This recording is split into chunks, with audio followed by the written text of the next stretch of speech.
No, pare, si paring Doming pala tinawagan ko kanina na-diagnose na ng colorectal cancer. Ay, ayayin ko pa naman sana mag-basketball. Ay, oo pare, yun naman pala ilang buwan ng dumi ng dugo. Hindi daw natigil. Kakatakaw. Ay sus pare, huwag kang matakot. Panoorin mo na lang ang aking isesend sa yung video ni Doc Dex nang malinawan ka kung ano nga bagay ang colon cancer na yan. Ang colorectal cancer ay isang sakit kung saan ang cell sa ating colon at rectum ay nagsisipaglakihan at nagiging out of control ang pagdidivide nito. Iba-ibang sintomas ito kaya mahalaga ang screening tests para malaman kung may risk ba talaga tayo ng pagkakaroon ng sakit na to. Pero ano nga ba ang risk factors ng sakit na colon cancer? Tumataas po ang risks ng pagkakaroon ng colorectal cancer habang tayo umeedad, lalo na kung meron tayong history ng tinatawag na inflammatory bowel disease tulad ng Crohn's o ng ulcerative colitis. Kung merong history sa pamilya ng pagkakaroon ng colorectal cancer at kung mayroon genetic syndrome na kung tawagin ay familial adenomatous polyposis.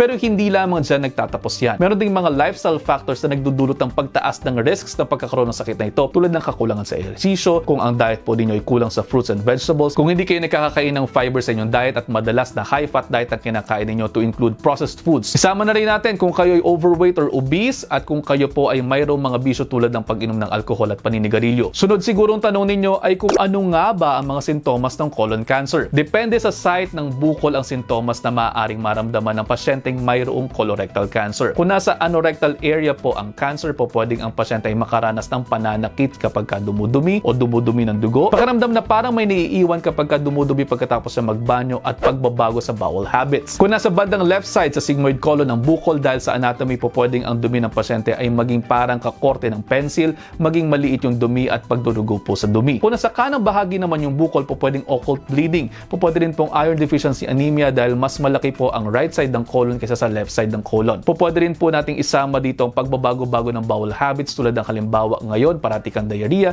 bukas constipated ka naman. Kung nagwo-weight loss din po kayo pero hindi naman talaga alam ang dahilan at kung mayroon kayong mga sakit sa tiyan na hindi mawala-wala.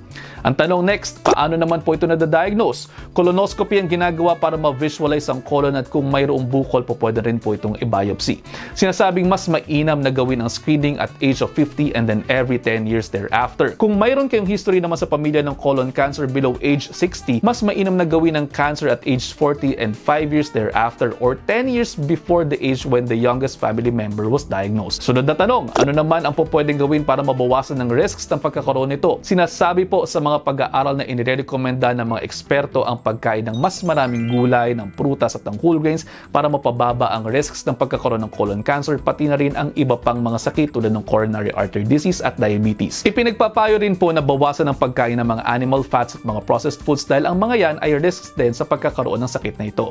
Napakahalaga ng pagkakaroon din ng active lifestyle kaya hanggat maaari mag-ehersisyo araw-araw dahil sabi nga, gumalaw-galaw para hindi agad pumanaw. Nasabi na rin natin kanina ang tungkol sa mga bisyo, kaya tigilan na ninyo ang mga yan, walang mabuting magagawa sa mga buhay ninyo. At yun, sabi ko nga naman sa inyo, ayaw na ayaw ko lang talaga nakakasakit kayo. At sa huli, tayo din naman po talaga ang magtutulong-tulungan anuman ang mangyari. At yun lang for now, i-digest nyo muna dahil ang gusto ko ay healthy kayong lahat. See you ulit next episode. Ingat.